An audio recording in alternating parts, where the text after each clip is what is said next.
What is this shiny thing right here? Welcome to Mind of Mark. This right here is 1 ounce of solid 24 karat gold.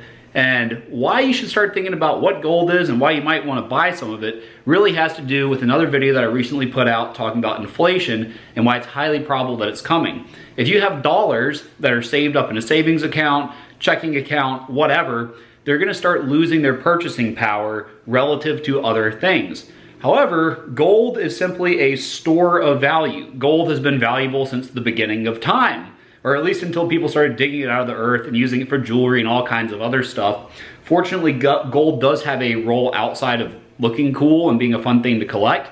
It's used in computer manufacturing. It's used in a lot of industrial applications because it doesn't corrode. It's a conductive metal. It has a lot of useful properties for industry, which is why it's something that really does hold on to value.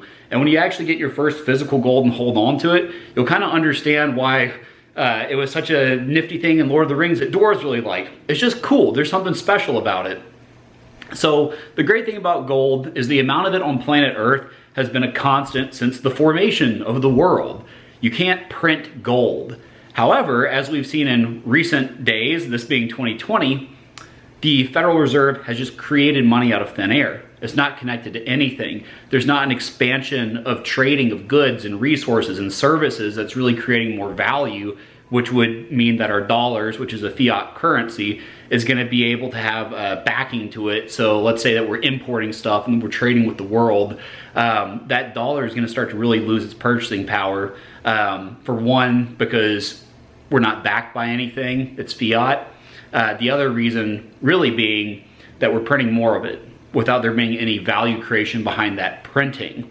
So gold, interesting thing, can't print it, but it's always going to be tradable, right? You could trade it for euros, you could trade it for yen, you could trade it for Canadian dollars. Gold is valued all across the world and you can always trade it and sell it and hold on to it. But the thing is, gold is not going to inflate.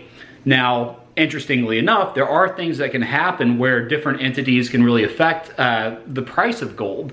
So JP Morgan Chase recently got called out because they were more or less selling gold futures, which means they're just making up pieces of paper that you could theoretically redeem for gold. They're selling those, they just create them, they pump them into the market, and then when the gold price starts to rise because of these futures, they sell them off at a profit. So that's gold price manipulation, which is super illegal, and Chase paid a very large fine because of this, actually significant to an organization of that size.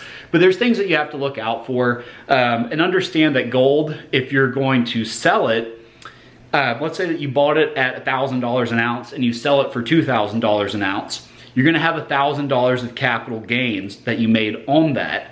So you're going to have to pay capital gains tax. I believe that if Biden wins, he wants to raise that to like 52%. So for your savvy investment, you're going to give the federal government $520 out of the $1,000 that you made. But hey, at least you held on to the value counter to inflation, and you also made a little bit of a profit beyond that. So yeah, keep that in mind if you're going to buy physical gold, is that you want to keep the receipts for it so that way you have proof of what you paid for it. And also, if you take a loss, you have to, let's say, sell your gold, because typically with gold, you want to hold it. You hold gold. So if you're holding on to gold and you have, for whatever reason, an emergency comes up and you have to sell some of it to pay for an unexpected car repair or whatever has happened, just remember that that's a loss that you can write off on your taxes, and at least that'll reduce your tax burden. So anyway, I hope this has been a nice little informative video that you like. This is Mind of Mark.